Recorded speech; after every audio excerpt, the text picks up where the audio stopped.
Billionaire mother catches waitress caring for her special son, and her life was never the same again. Emily Taylor wiped the sweat from her forehead while balancing 3 plates at once. The Pinewood Cafe was packed with tourists escaping the biting cold of the Colorado mountains. "Can you go check the trash, Em? I think I forgot to close the lid properly," asked Mrs. Wilson, the cafe owner. Emily pulled her worn jacket over her shoulders and went out the back door. As she approached the dumpster, she heard a muffled sound. It wasn't the usual cats, it was something different. Rounding the container, she encountered a scene she would never forget. A boy in a wheelchair, soaked by the rain, shivering from cold. "My God, what are you doing out here alone?"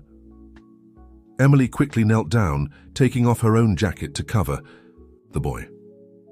I got lost. I don't know where my mom is," the boy replied between sobs, his lips purple from cold. Without thinking twice, Emily unlocked the wheelchair and pushed it into the cafe. "What's your name?" she asked, guiding him near the heater. "Nathan," he answered shyly. "Don't worry, Nathan, we'll find your mom. You're safe now." What Emily didn't know was that across the street, inside a bulletproof BMW with tinted windows, Catherine Blackwell was watching the entire scene. The 45-year-old businesswoman had tears in her eyes, her heart racing. Her driver had stopped, just for a moment to check the address of a restaurant, when Nathan, taking advantage of a moment of distraction, managed to leave the car with his motorized wheelchair, curious to see the snow that was beginning to fall, a rarity even in Aspen. "Ma'am, we found the boy," said the security guard through the communicator. "He's inside that cafe." Catherine breathed a sigh of relief but requested, "Wait, I want to see what happens." Inside the Pinewood Cafe, Emily had already wrapped Nathan in a blanket and prepared him some hot chocolate. Mrs. Wilson, concerned, was calling the police to report the lost child. "Do you like chocolate, Nathan?" Emily asked, sitting beside him. The boy nodded, a small smile appearing on his still pale face. "My mom never lets me have chocolate at night. She says it makes me hyper." "Well, I think today is an exception." Emily winked at him. "You need to warm up, and then we'll find your mom. Deal?" Nathan had attentive, intelligent eyes. "Aren't you afraid of me?" he suddenly asked, surprising Emily. "Afraid? Why would I be? People always look strangely at my wheelchair, like I'm different." Emily felt a tightness in her chest. She brushed away a strand of wet hair that fell over the boy's eyes. "You know, Nathan, we're all different in some way. That's what makes us special." She noticed the boy had a small medal hanging around his neck. "What's that?" "It's a St. Christopher. Mom says he protects me." "Your mom is right. He protected you today, brought you here." Outside, Catherine swallowed hard. She had lost her husband 3 years ago in a plane crash, and since then had been raising Nathan alone, dividing her time between being CEO of Blackwell Enterprises, one of the largest business conglomerates in America, and caring for her son, who had a neuromuscular condition that limited his movements. Seeing someone treat her son with such naturalness and affection was rare. Catherine's blue eyes, inherited from her Scottish grandmother, shimmered with emotion. "Robert, I want to know everything about that waitress. Everything." Minutes later, the cafe door opened and Catherine Blackwell entered, bringing with her the imposing presence of someone who commands an empire. She wore a grey overcoat over an impeccably tailored suit, her brown hair pulled back in an elegant bun. The entire cafe fell silent for a moment. "Mommy!" exclaimed Nathan, his face lighting up. Emily stood up quickly, not quite understanding what was happening. The woman approaching looked nothing like the mothers who frequented the cafe. There was an aura of power around her. "Nathan, you gave me the biggest scare of my life," said Catherine, bending down to hug her son. Then she raised her eyes to Emily. "You took care of my son." "Yes, ma'am. He was outside in the rain, alone. She gave me hot chocolate, Mom, and she wasn't scared of my wheelchair," Nathan interrupted enthusiastically. Catherine studied Emily for a long moment. The young woman of approximately 25 had curly hair tied in a disheveled ponytail, mocha skin, and intense brown eyes that held her gaze without intimidation. something rare to see when people discovered who she was. "What's your name?" asked Catherine. "Emily Taylor, ma'am." "Emily, do you have any idea who I am?" "No, ma'am," she answered honestly. A rare smile touched Catherine's lips. "That's refreshing." She opened her designer handbag and took out a card. "I want you to come to my office tomorrow at 9 a.m. I have a proposal for you." Emily took the card, confused. When she read the name embossed in gold letters, her eyes widened. Catherine Blackwell, CEO of Blackwell Enterprises.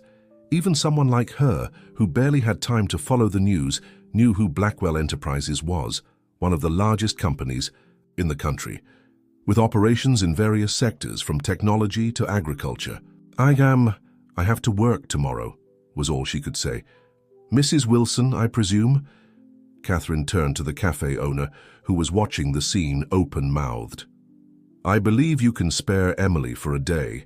My assistant will contact you to compensate you appropriately." Mrs. Wilson just nodded, unable to refuse. "Then it's settled," said Catherine, adjusting her leather gloves. "Tomorrow, 9 a.m. She turned to leave, but Nathan pulled at her coat sleeve.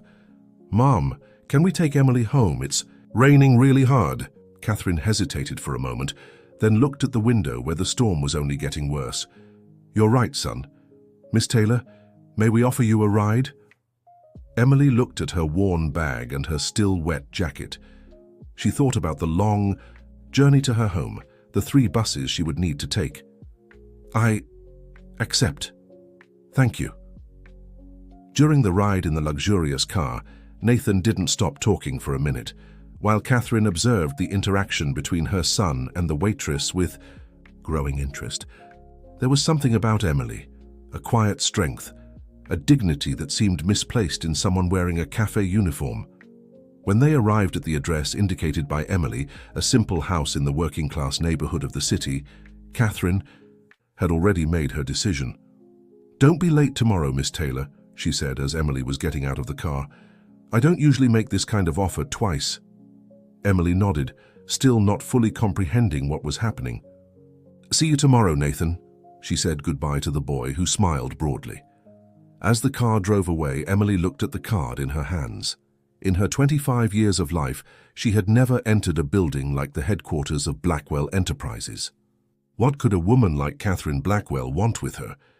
That night, as the rain continued to fall over Aspen, 2 women, separated by completely different worlds, contemplated the chance encounter that had crossed their paths. Neither of them imagined how that meeting would change their lives forever. The next morning, Emily woke up before her alarm. She had slept poorly, tossing and turning in bed while thinking about the mysterious proposal. She put on the only formal outfit she owned, black pants and a white blouse she wore to job interviews, and tied her hair in a bun, trying to look more professional. The bus dropped her off a few blocks from the imposing glass tower that housed the headquarters of Blackwell Enterprises. When she finally reached the lobby, she felt tiny in the face of the grandeur of the place. Men and women in suits passed by hurriedly, all seeming to know exactly where they were going. "May I help you?" asked the receptionist, with a look that clearly said she didn't belong there. "I have a meeting with Mrs. Blackwell," replied Emily, extending the card. The man raised his eyebrows, surprised, but picked up the phone. Minutes later, an assistant appeared to escort her. In the exclusive elevator that went straight to the penthouse, Emily tried to control her breathing. What was she doing there? Catherine's office was a spacious area with a panoramic view of the mountains. The businesswoman was standing by the window, speaking on the phone in fluent Mandarin. She gestured for Emily to sit down and concluded the call. "Punctual. I like that," commented Catherine, sitting across from her. "You must be wondering why I called you here." "I confess I am, ma'am." Catherine leaned slightly forward. "My son has a condition called Duchenne muscular dystrophy. It's a degenerative disease that progressively affects the muscles. Nathan has the best doctors, the best treatments, but what he really needs," she paused, "is someone who looks at him and sees Nathan, not the wheelchair." Emily nodded, beginning to understand. "Last night, for the first time in a long time, I saw my son being treated like a normal child. I saw someone connect with him in an authentic way. Anyone would have done the same, Mrs. Blackwell. Catherine smiled sadly. No, Emily, they wouldn't. And after investigating a bit about you, I discovered that you're also quite exceptional. Emily felt a chill run down her spine. You investigated me? I have resources, Catherine replied unapologetically. I know you grew up in an orphanage in Denver, that you got a scholarship to study education but dropped out in your third year when the money ran out, that you worked 2 jobs to support yourself and still find time to volunteer teaching underprivileged children on Saturdays. Dear listener, if you're enjoying the story, take a moment to like and especially subscribe to the channel. It really helps us who are just starting out. Now, continuing. Emily swallowed hard, uncomfortable with the idea of having her life scrutinized. What exactly are you proposing, ma'am? I want to hire you to work directly with me. Officially, you'll be my personal assistant, but your main function will be to take care of Nathan. I don't have the qualifications to be an assistant to someone like you. Qualifications can be acquired, Emily. Character is something you either have or don't. Catherine slid a folder across the desk. This is the contract. The salary is 10 times what you earn at the cafe. I've included an apartment in the company complex and a car at your disposal. Emily opened the folder and almost choked when she saw the numbers. It was more money than she had ever dreamed of. With this salary, she could resume her studies, help the children at the orphanage where she grew up. Why me? She finally asked. You could hire anyone more qualified. Catherine stood up and walked to the window again. My son smiled at you. A genuine smile, not the one he gives out of politeness. Nathan saw something in you, and I've learned to trust his judgment. She turned around. Besides, you don't know who I am. You have no idea of the power I have, and yet you looked me directly in the eyes yesterday. That's unusual in my world. Emily took a deep breath, considering the proposal. It was an opportunity that would change her life, but it also meant entering a completely unfamiliar world. You said Nathan has the best doctors. I know nothing about caring for someone with his condition. You'll learn, and you'll have all the necessary support. What Nathan needs isn't another health technician, it's someone who sees him as a person. After a moment of silence, Emily made her decision. I accept. Catherine extended her hand. Welcome to Blackwell Enterprises, Emily. The following week, Emily's life turned upside down. She left her rented room and moved into a modern 2-bedroom apartment in the corporate complex. She received a new wardrobe, a state-of-the-art smartphone, and more responsibilities than she had ever imagined. Her morning started early, accompanying Catherine to meetings and learning the fundamentals of the Blackwell Empire. Afternoons were dedicated to Nathan, helping him with homework and taking him to physical therapy sessions. At night, she studied manuals and documents to better understand her new role. It was exhausting but also incredibly rewarding. Nathan was an intelligent and curious boy, eager for stories and adventures that his physical condition limited. Emily began creating games that stimulated his mind while strengthening his muscles. In the weeks that followed, she noticed small improvements in his disposition and mood. Catherine, for her part, was an enigma. Impeccably professional during the day, she transformed when alone with her son. In these moments, Emily glimpsed another Catherine, vulnerable, loving, and tormented by the fear of losing the only person she truly loved. 1 month after being hired, Emily had already adapted to the frenetic routine of the Blackwell mansion.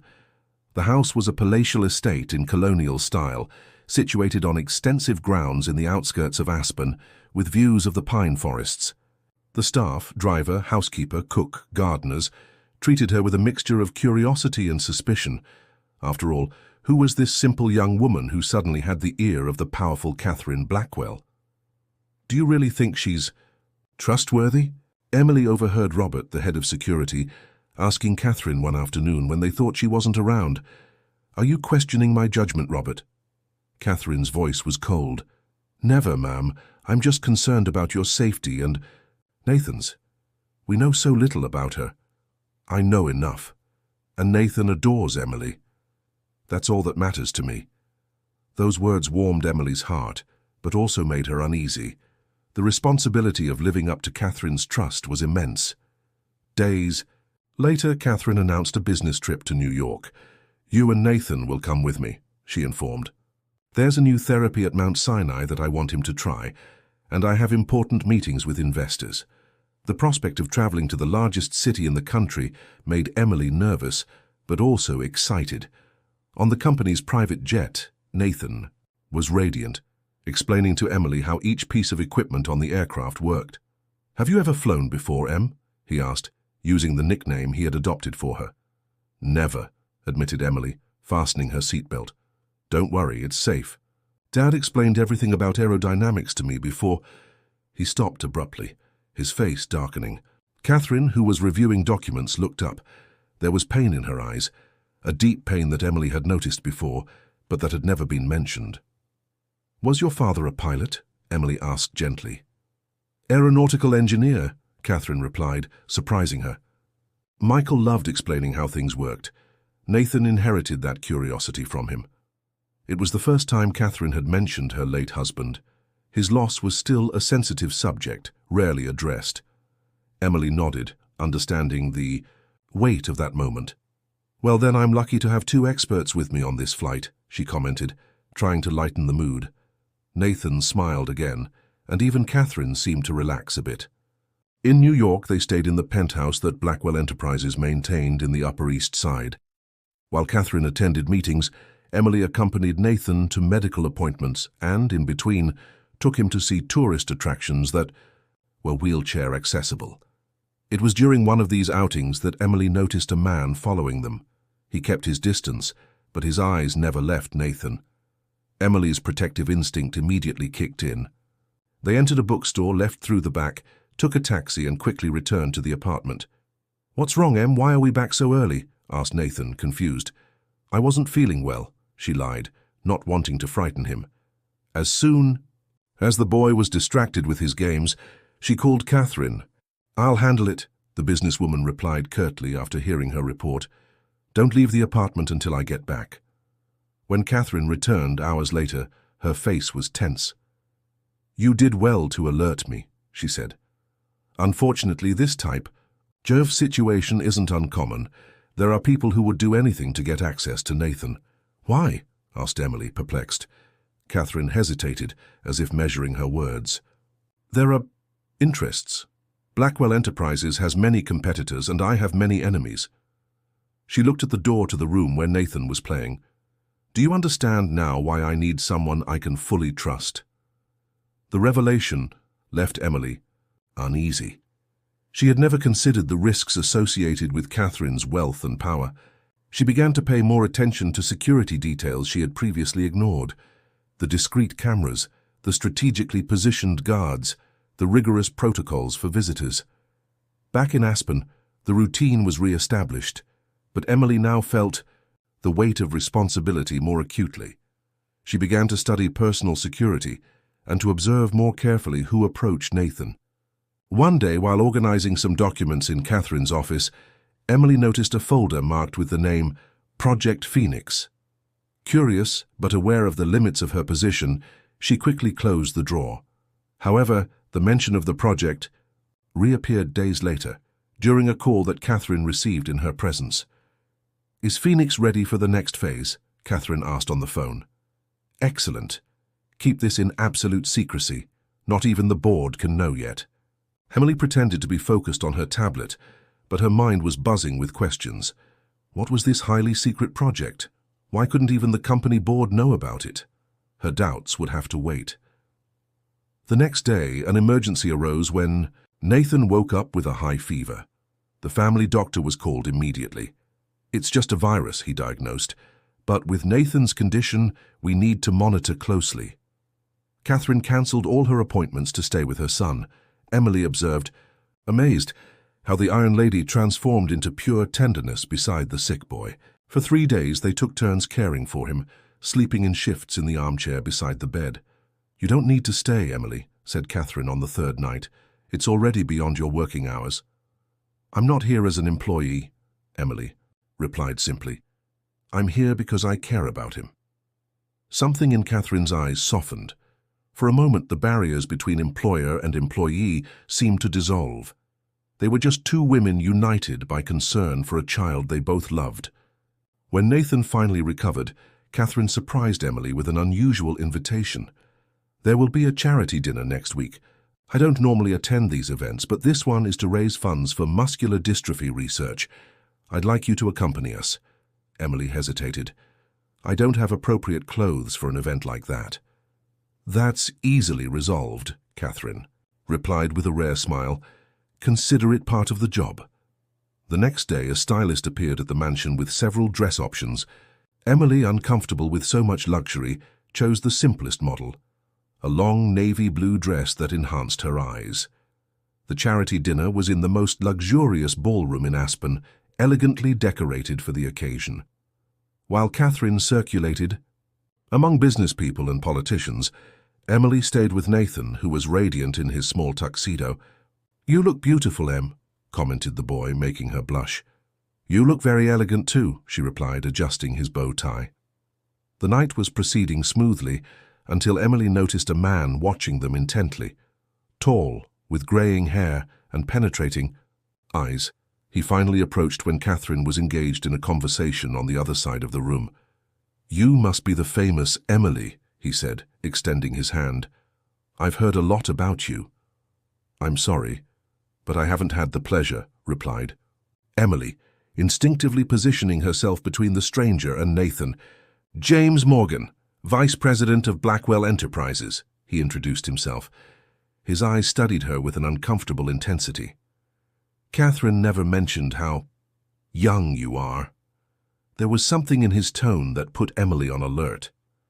"Mrs. Blackwell trusted me to care for Nathan, and that's what I do." "Yes, of course, the dedicated assistant." His smile didn't reach his eyes. "It must be fascinating for someone like you to enter so rapidly into the intimacy of a family like the Blackwells." Before Emily could respond, Nathan intervened. "Uncle James, Em makes the best hot chocolate in the world, did you know, and she's not afraid of my wheelchair." The innocent comment seemed to momentarily destabilize James. "Not afraid of the wheelchair? How touching." "Nathan, it's getting late. Shall we find your mom?" suggested Emily, feeling increasingly uncomfortable. As they walked away, Emily felt James's gaze burning into her back. There was something about that man that made her deeply uneasy. The following morning, she commented to Catherine about the encounter. "James can be intense," replied the businesswoman. "He's worked with me for 20 years, since my father still ran the company. He's brilliant but has his peculiarities." "He seemed suspicious of me," Catherine sighed. "James is protective, sometimes excessively so. Don't worry about him." But Emily couldn't help worrying. In the days that followed, she noticed that whenever she visited the company headquarters with Nathan, James would coincidentally appear. His comments were always polite on the surface, but loaded with insinuations.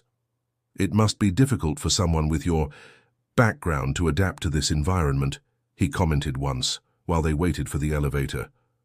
"My background?" asked Emily, maintaining her composure.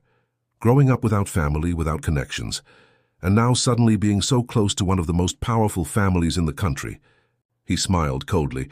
"It's almost a modern fairy tale, isn't it? I'm here to do my job, Mr. Morgan, nothing more." Dear listener, if you're enjoying the story, take a moment to like, and especially subscribe to the channel. It really helps us who are just starting out. Now continuing. The elevator arrived, ending the uncomfortable conversation, but leaving Emily with a growing feeling of being watched, evaluated.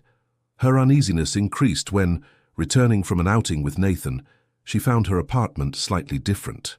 Nothing obviously out of place, but small details suggesting someone had been there. A drawer not completely closed, a chair at a different angle. That night, she couldn't sleep. Her mind replayed the conversation with James, the mysterious Project Phoenix folder, the apparent scrutiny she was under. Was there something bigger happening, something she didn't completely understand? Her answer came sooner than expected. The next morning, arriving at the Blackwell mansion, she found Catherine in her office, her face pale with contained fury. "Close the door," she ordered, as soon as Emily entered. On the desk was a newspaper.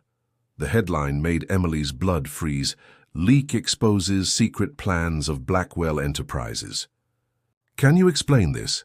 asked Catherine, pushing the newspaper toward her. Confused, Emily read the article. It was about confidential information on the so-called Project Phoenix, a revolutionary new technology that the group was developing. In secret. According to the newspaper, the information had been leaked by internal sources. "I don't understand. What does this have to do with me?" Catherine stared at her with hard eyes. "You were seen accessing my office outside working hours, and curiously the leaked information is exactly about the project you accidentally saw on my desk." "Wait, you can't be thinking that I—" Emily felt the floor disappear beneath her feet. "I would never do something like that. I want to believe that, Emily. I really do." Catherine's voice was controlled but icy. "But facts are facts. Only 3 people had detailed knowledge of Project Phoenix. Me, James, and now apparently you. Mrs. Blackwell, why would I do this? What motive would I have? Money? Revenge? Maybe someone placed you here specifically for this." Catherine massaged her temples. "It wouldn't be the first time someone tried to infiltrate my company, my life." Emily felt tears burning in her eyes, but refused to let them fall. "I would never betray your trust, or Nathan's, ever." For a moment, something wavered in Catherine's gaze, a shadow of doubt, perhaps. But soon her face hardened again. "I want to believe you, Emily, but at this moment I can't risk it. Until this is cleared up, you're suspended. You can keep the apartment for now, but you shouldn't come to the mansion or the company. And Nathan? Can I at least say goodbye to him? He's already left for school, and I think it's better not to disturb his routine until we resolve this." Those words were like a dagger to Emily's heart. In just a few months, Nathan had become an essential part of her life. The idea of not seeing him, of him thinking she had simply abandoned him, was unbearable. "Mrs. Blackwell, Catherine, please." Her voice faltered. "I know Nathan. He'll think I abandoned him like everyone else in his life." For an instant, Catherine seemed to waver. "I'll tell him you're sick, that you need a few days to recover." It was a small concession, but Emily clung to it. "Thank you, and know that I'm going to prove my innocence, no matter how." Back in her apartment, Emily finally allowed herself to collapse. The tears she had held back flowed freely as she tried to process what had happened. How had everything crumbled so quickly? After hours of crying, she rose with renewed determination. If Catherine wouldn't believe her, she would have to find proof of her innocence on her own. But where to start? The answer came the next day, in the form of an anonymous message on her cell phone. "Not everything is what it seems. Pinewood Cafe, 3 p.m. Emily stared at the message, her heart racing. It could be a trap, or it could be her only chance to discover the truth. After pondering, she decided she had nothing to lose. The Pinewood Cafe was practically empty that rainy afternoon. Emily chose a discreet table in the back, from where she could observe the entrance. Precisely at 3 p.m., a familiar figure entered, Mrs. Wilson, the owner of the cafe where it all began. "You look surprised," commented the grey-haired lady sitting across from her. "I confess I am." "Was it you who sent the message?" Mrs. Wilson nodded. "I heard about what happened. News travels fast in this small town." "How did you know?" "I was involved. Because it's not the first time Catherine Blackwell has faced betrayal, and it's not the first time James Morgan has gotten rid of someone he believes is threatening his place in her life." Emily leaned forward, attentive. "What do you know about James?" "I know he's worked with the Blackwell family for decades, that he's always been the right-hand man, first to Catherine's father, then to her. And I know he has feelings for her that go beyond professional loyalty. You think he could have leaked the information to frame me?" Mrs. Wilson shrugged. "What I know is that 5 years ago, Nathan's pediatrician, a man named David, was also accused of breach of trust. He had become very close to Catherine and the boy. Rumors said the two were getting involved." "And what happened to him?" "He disappeared, literally. One day he was here, the next day he had accepted a job abroad. Nobody heard from him again. Emily felt a chill. Do you think James had something to do with that? I'm not suggesting anything criminal, Mrs. Wilson clarified quickly. I just find the pattern peculiar. Anyone who gets too close to Catherine and Nathan ends up being pushed away, one way or another. Emily's mind was working rapidly, connecting dots. Why are you telling me this? You barely know me, Mrs. Wilson smiled sadly. I knew Michael, Catherine's husband. He used to come here sometimes when he wanted to escape the corporate world. He was a good man, genuine. When his plane went down, she paused. Catherine changed. She closed herself off. The only person she trusts is James, who is always there, always protecting her, until you showed up and gained her trust almost instantly. And then, mysteriously, you're accused of betrayal. You think James sees me as a threat? I think he sees anyone who gets close to Catherine as a threat to the control he has over her and her business. Emily reflected on this new perspective. It made sense. James's veiled hostility, the comments, the constant scrutiny. But there was a problem. Even if this is true, how can I prove it? I don't have access to the company, the documents, anything. Mrs. Wilson took a small flash drive from her purse. A friend of mine works in the cleaning staff at Blackwell Tower. She found this in James's office, fallen behind a piece of furniture. She didn't know what it was and was going to return it, but when I told her about you... Emily took the flash drive with trembling fingers. What's on here? I don't know, but maybe it's something that can help you. That night in her apartment, Emily connected the flash drive to her laptop. A series of documents appeared. Emails, memos, spreadsheets. At first glance, it seemed like standard corporate material, but upon closer examination, she found something disturbing. It was an email sent by James to a journalist, with details of Project Phoenix attached. The date was 2 days before the leak to the press. And there was more. Other emails from previous years, revealing a pattern of manipulation and sabotage against anyone he considered a threat to his position at Blackwell Enterprises. Emily felt a wave of nausea, followed by determination. She had found proof of her innocence, but how to deliver it to Catherine? The businesswoman was surrounded by James and his team.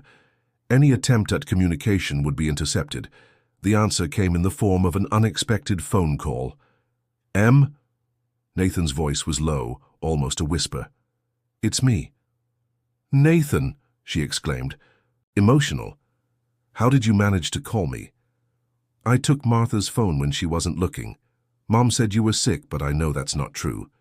You would never stay away so long if you could help it. The boy's confidence squeezed Emily's heart.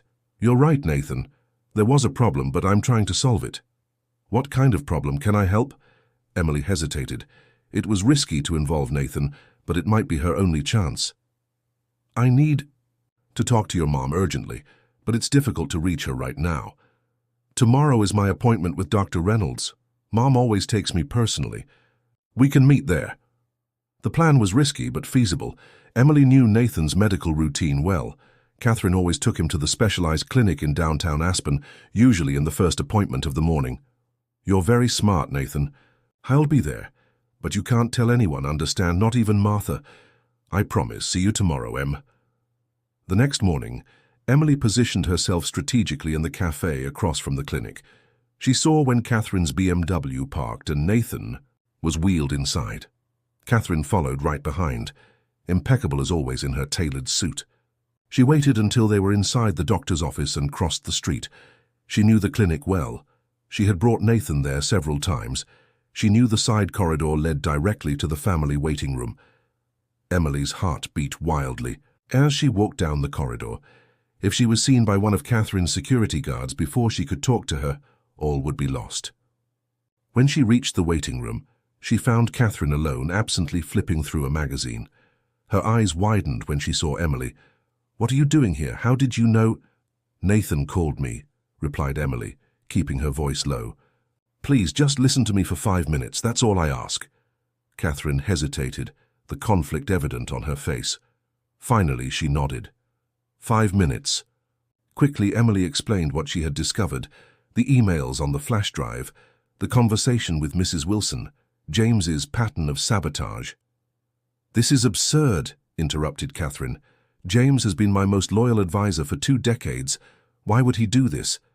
"Because he doesn't want to share you with anyone," Emily replied simply. "Not professionally, not personally." "Do you have any proof of these accusations?" Emily handed over the flash drive. "It's all here. Emails, dates, details of the leak, and more records of other accidents over the years, people he considered threats being pushed away under false accusations." Catherine took the flash drive, her face unreadable. "I'll examine this, but I promise nothing. That's all I ask, just the truth." At that moment, the office door opened, and Nathan appeared in his wheelchair. His face lit up when he saw Emily. "Em, you really came!" Before either could react, a male voice sounded behind them. What a touching family reunion. James was standing in the corridor, his face a mask of polite surprise that couldn't hide the fury in his eyes. "Catherine, I didn't expect to find you fraternizing with the person who almost destroyed our biggest project. I was just—" "No need to explain," he interrupted smoothly. "I know how difficult it is for you, with everything you've been going through." He turned to Emily. "As for you, Miss Taylor, I believe there are limits even to desperation. Stalking Catherine and Nathan at medical appointments, this could be considered harassment." "I'm not stalking anyone," Emily defended herself. "I came to talk to Catherine about the truth, about who really leaked the Project Phoenix information." James's expression didn't change, but something cold passed through his gaze. "Interesting theory, I imagine. Perhaps we can discuss it at the police station?" "That won't be necessary," Catherine intervened. Her face was composed, but there was a new firmness in her voice. "Nathan, sweetheart, can you go with Robert to get that ice cream I promised? Mommy needs to talk with James and Emily." Nathan seemed reluctant to leave Emily, but the promise of ice cream was tempting. When the boy left with the security guard, Catherine turned to the two. "Let's go to my office now." The journey to Blackwell Tower was tense and silent. In the private elevator rising to the penthouse, Emily could feel James's calculating gaze, assessing, planning. In the office, Catherine sat behind her imposing desk and gestured for both to sit.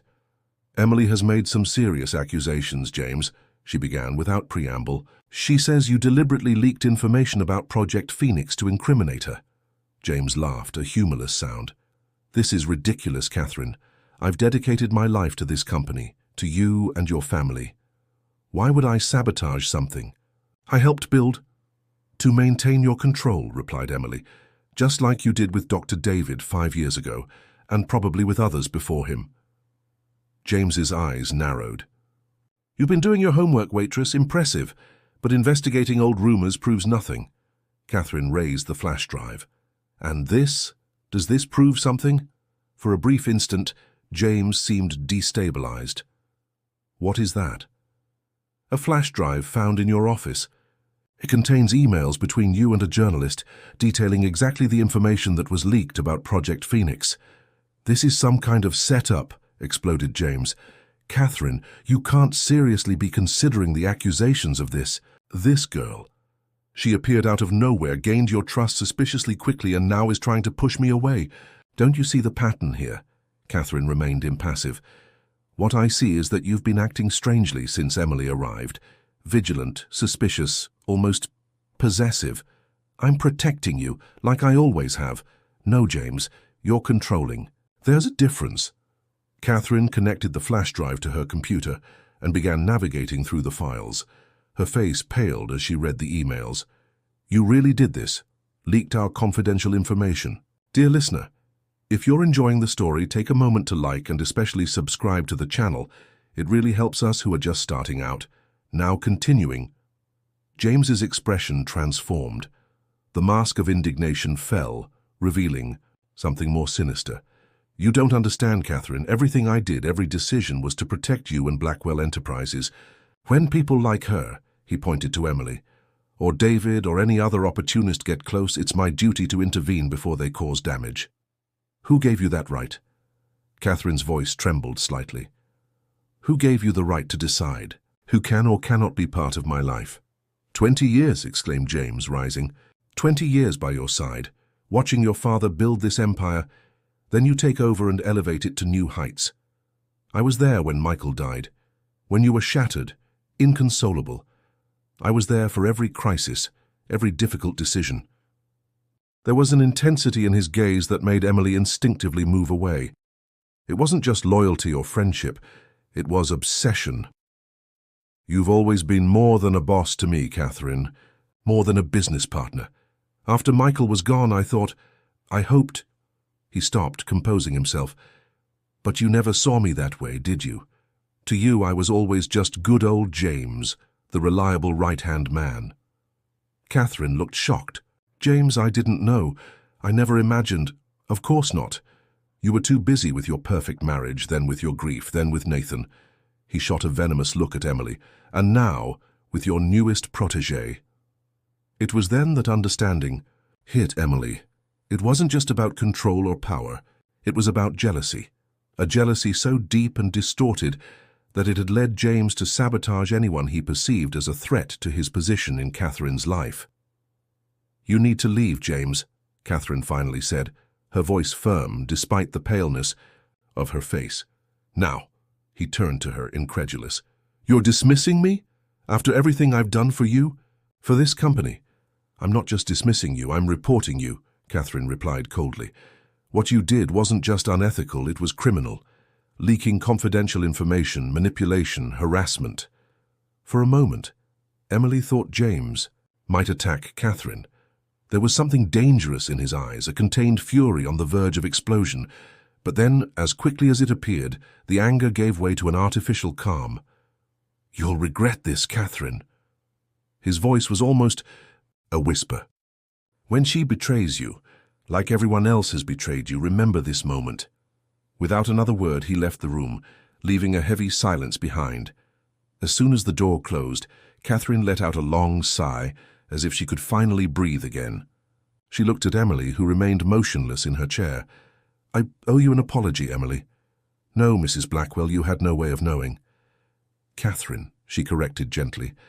I think after all this, you've earned the right to call me by my first name. She ran her hand through her hair, a rare gesture of vulnerability. I trusted him blindly for so many years, never questioned, never doubted. And all this time, he really believed he was protecting you, observed Emily, in a distorted way. That doesn't justify what he did. To you, to Dr. David, to how many others who crossed his path. Catherine shook her head sadly. I always wondered why people seemed to drift away.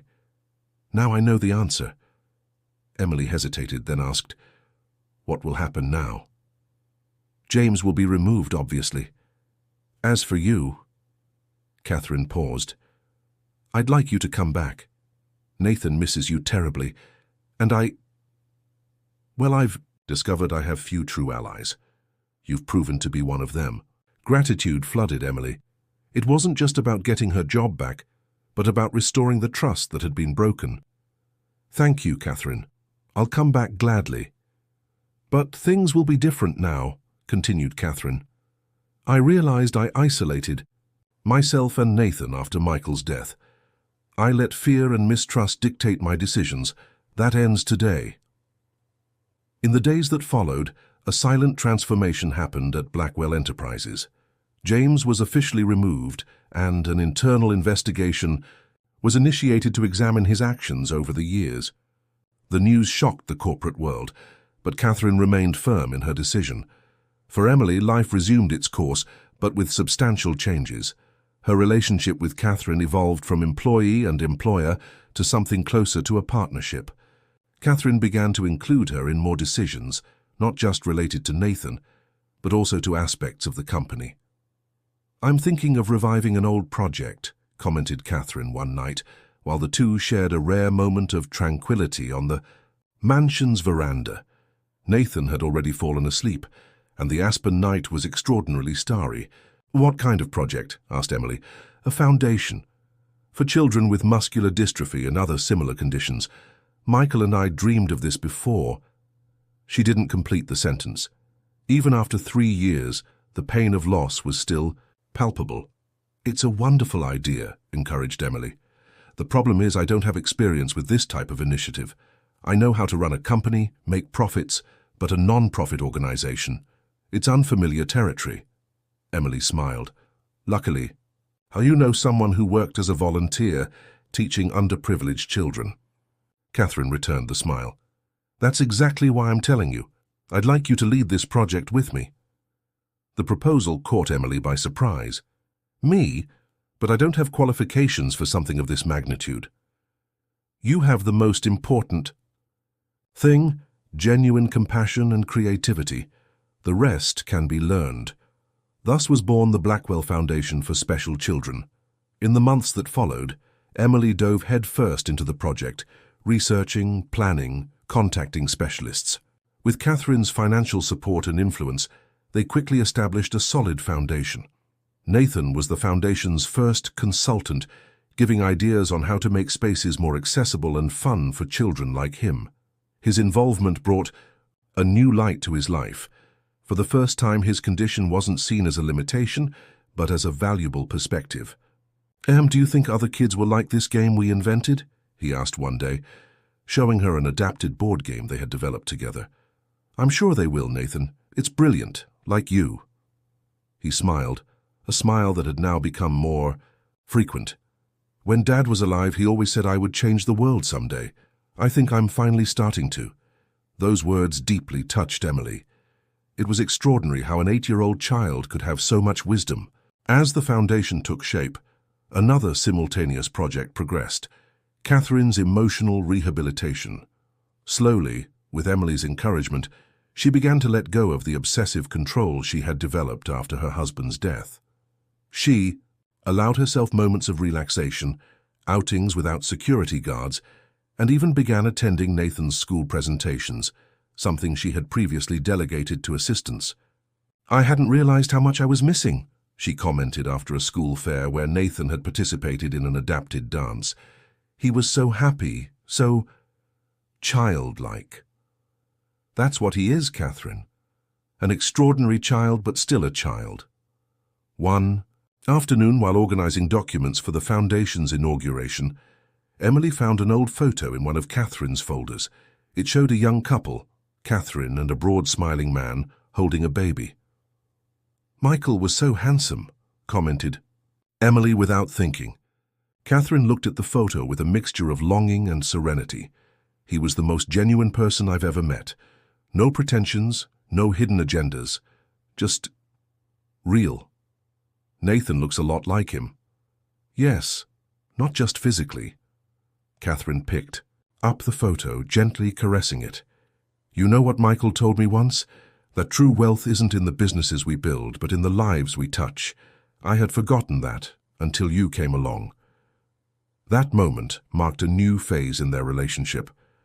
Catherine began to share more about her past, about the man she had loved, about the dreams they had together. Emily, in turn, told about her childhood in the orphanage, the difficulties, but also the small joys and the people who had helped her along the way.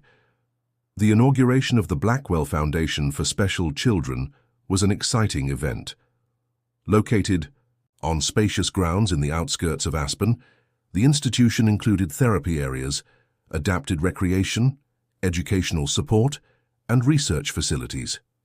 Children from all over the country could be treated for free, with priority given to lower-income families. The press extensively covered the event, highlighting not just Catherine's generosity, but also Emily's inspiring story. The waitress who, through an act of compassion, had changed not only her own life, but the lives of many children. "How do you feel seeing all this accomplished?" asked Catherine as they watched the children playing in the newly inaugurated area. "Like I've finally found my purpose," Emily replied honestly. Nathan approached in his wheelchair, radiant. "Mom, come see, Lucas managed to get on the adapted swing by himself." The two women exchanged a smile and followed the enthusiastic boy. In that moment, Emily realized she had found something she never had, a family. Not by blood, but by heart. Weeks after the inauguration, Catherine surprised Emily with an unexpected proposal. They were in the mansion's office, reviewing the foundation's initial results. "Emily, I'd like to formalize your position at Blackwell Enterprises," announced Catherine. "Formalize? But I'm already your assistant and now the foundation's coordinator. I'm talking about something more. Catherine slid a document across the desk. I'd like you to become the executive director of the foundation, with full autonomy and participation in the group's boards. Emily picked up the document, astonished. It was a promotion that would elevate her to one of the highest positions in the company with proportional benefits and responsibilities. Catherine, I don't know what to say. It's an honor, but I don't have the proper education. I didn't even finish college. Catherine smiled. That's also included in the package. A scholarship for you to complete your studies, in whatever field you choose. Blackwell Enterprises values talent, not just diplomas. The generosity of the offer left Emily speechless. It was more than she had ever dreamed. There's just one condition, continued Catherine, her tone softening. Nathan and I would like you to continue living here at the mansion. There's an entire wing we never use, and you would have all the privacy you need, but— She hesitated, revealing a rare vulnerability. We've both gotten used to your presence. It would be difficult not to have you around. The proposal deeply touched Emily. It wasn't just a job or a career opportunity. It was an invitation to permanently become part of the family they had built together. I accept, she replied, emotional, but with a condition of my own. What would that be? That you allow me to repay everything you've done for me, not just professionally, but— She searched for the right words. By being a friend. Someone you can fully trust, not just for matters regarding the company or Nathan, but for everything. Catherine's eyes welled up, another display of emotion that would have been unthinkable before. That's not a condition, Emily. It's a gift. That night to celebrate, Catherine organized a special dinner just for the three of them. Nathan was exultant with the news that Emily would be living permanently with them. Does this mean I can show you my rock collection every day? He asked, excited. Every day, confirmed Emily, laughing, and we can expand the collection together. Catherine observed the interaction with a serene smile. Something had changed in her over the past few months. The rigid shell she had built around herself after her husband's death was breaking down, allowing the true Catherine to emerge again. A toast, she proposed, raising her glass. To new beginnings. To new beginnings, repeated Emily and Nathan, joining their glasses, his filled with grape juice, to Catherine's. In the years that followed, the Blackwell Foundation expanded to other cities, becoming a national reference in caring for children with special needs. Emily, now with her university degree, became a respected voice in the field, frequently invited to lectures and conferences. Nathan, growing up in an environment of acceptance and encouragement, developed into an extraordinary young man, overcoming many of the limitations predicted by doctors. His condition didn't miraculously improve. Muscular dystrophy remained a daily challenge, but his quality of life and prospects had been radically transformed. Catherine, for her part, found a new balance between her professional and personal life. Blackwell Enterprises continued to thrive, but now with a renewed focus on social responsibility and sustainability, values that Emily had helped to strengthen. On a winter afternoon, almost 5 years after that rainy night that had changed everything, the two women were again on the mansion's veranda, now redesigned to be fully accessible for Nathan, who would soon turn 13. Have you ever thought about what your life would be like if you hadn't found me that night? Asked Catherine, as they watched the snow falling gently on the garden. Emily reflected for a moment. I'd probably still be serving coffee, dreaming of a different life. And I would still be trapped in my own web of fear and mistrust. It's curious how destiny works, isn't it? A small moment, a seemingly insignificant decision can change everything. Catherine nodded. Michael used to say that life is made of encounters, some planned, others accidental, but all meaningful. He seemed to be a very wise man. He was, and he would be very proud of what we've built together. Catherine covered Emily's hand with hers. Thank you, Emily, for everything. No, Catherine, I'm the one who should thank you, for trusting me, even when everything indicated you shouldn't. In that silent moment, under the gently falling snow, two women who had started their journeys at opposite ends of society shared something far more valuable than material wealth, a true human connection, based on mutual respect and genuine affection. The mansion doors opened, and Nathan appeared in his wheelchair, now controlled by a sophisticated technological system. "Mum, Em, come see. It's snowing enough to make a snowman." The two smiled and stood up. Some things had changed, drastically in their lives, but Nathan's enthusiasm for the small wonders of the world remained constant, a daily reminder that, no matter how difficult the circumstances, there is always room for joy and hope. "Shall we?" invited Emily, extending her hand to Catherine. "Let's go," she replied, accepting the invitation. And together the three people who had formed an unlikely family walked toward the snow-covered garden, ready to create another memory together. The end. Dear listener, what did you think of Emily and Catherine's journey? A waitress who, with a simple act of kindness, transformed not only the life of a wealthy family but also her own. Do you believe in predestined encounters like this in real life? Share with us in the comments your opinion about Catherine's choices. Would you forgive someone who doubted you as she doubted Emily? Don't forget to leave your like. It really helps the algorithm recommend our story to more people. And, most importantly, subscribe to the channel so you don't miss our next exciting stories that we'll bring to you.